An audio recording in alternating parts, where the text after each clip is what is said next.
So the subject today is how to acquire customers, and I'm going to put it in context a little bit by explaining who AdMob was, for those of you who don't know, and basically a lot of the lessons which we've learned, or I've learned over the last 4 years, have been AdMob lessons, and therefore they've been principally B2B. So that's what I'm going to focus on today.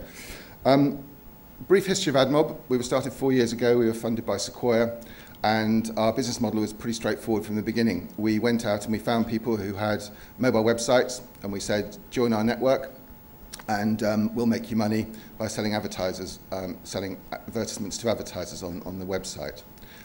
Increasingly, we do that with applications too. But the principle is very much the same. We acquire inventory, and then we go and sell it to advertisers. We always had a self-serve platform, and I'll come back to that in a minute, but that allowed us to scale very, very quickly to an exit just 4 years later. I'll give you an example of how we scaled.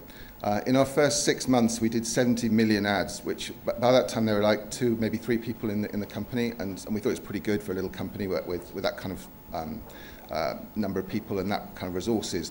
In our second 6 months, so we went from 70 million to 1 billion ads, which we served in the next 6 months. The next 6 months, we did 5 billion, and today we do just over 20 billion every month. So that kind of gives you an idea of how you can scale a business pretty quickly. So the first lesson really I'd like to sort of talk about very briefly is how we did that. And the principal way of doing it was really using the Google method of having a platform which people could come and they could either add to our inventory if they were publishers or developers, or they could come and create self-serve ads themselves, campaigns, if they were advertisers. And that allowed us to scale very quickly, much more so than our competitors in the marketplace at the time. But I would say there's a big caveat before you think about how you can scale your business using self-serve. There are some businesses which will never ever use a self-serve platform, no matter how brilliant it is and intuitive to use. Generally speaking, the rule of thumb is the bigger the company, the less likely they are to use a self-serve platform. So we had to have quite an extensive full-service sales force which went out and serviced particularly like the big ad agencies, bigger companies who would never use these sort of things. And while they would sort of certainly ask us to send them, like how many ads have we served this week, they could easily go onto our platform, press a button, and out would come a spreadsheet, but we still had to do that for them and actually send it to them. So no matter how good your self-serve platform is, you're always going to have to over-service the business at the high end. I would equally say that about self-serve that people always underestimate how much customer support they're going to need. You might have the brilliant self-serve platform, but you still get people ringing you, emailing you, not understanding it, having queries. So if you think of a number and then double it, that's roughly how many customer support staff you're going to need.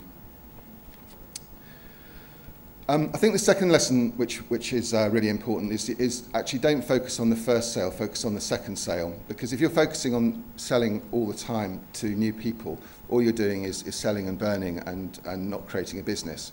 You're being opportunistic rather than business-like. So yes, it's important to make the first sale, but you should also be thinking at the same time how you're going to resell that person, whether that be on a self-serve basis or whether that be on a face-to-face basis. I think it's also really important, the third lesson is to be very clear about what you do, but not as importantly what you don't do.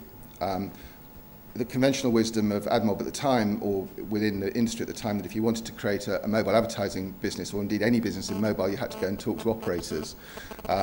We deliberately didn't really work with operators at the time, and still don't really.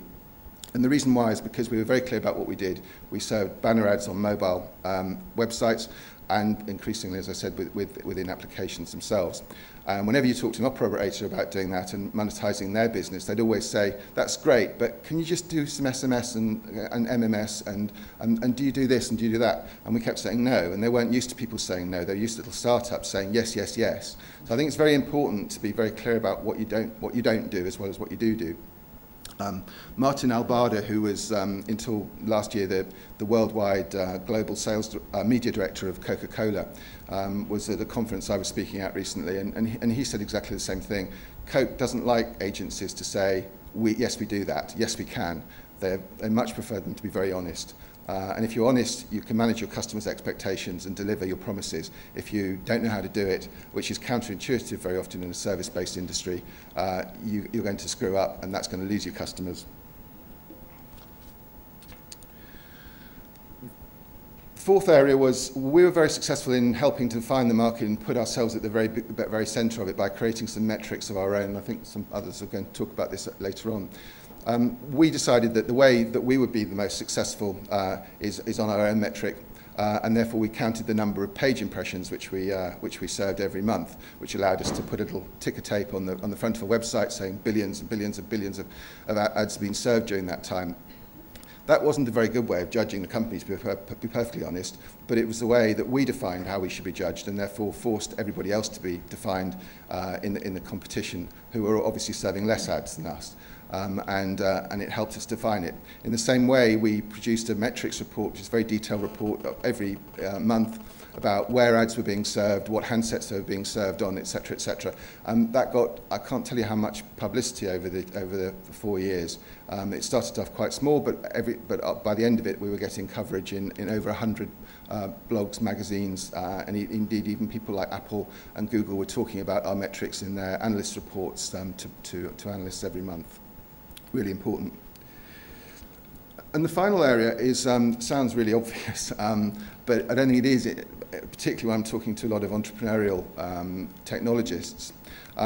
There's a belief among technology people that if their product is brilliant, it's going to sell. And that's just not true. Business is all about relationships or trust, as we were talking about, the previous panel was talking about. And people buy from people they like. So the first thing you need to do when you're talking to a customer as a salesperson or whatever is you have to get them to like you, because otherwise they won't buy from you. And once they like you, they might look at your product and decide that it's good. But don't fall into the belief that just because your product is great, it's going to sell automatically. It just doesn't happen. Thank you very much.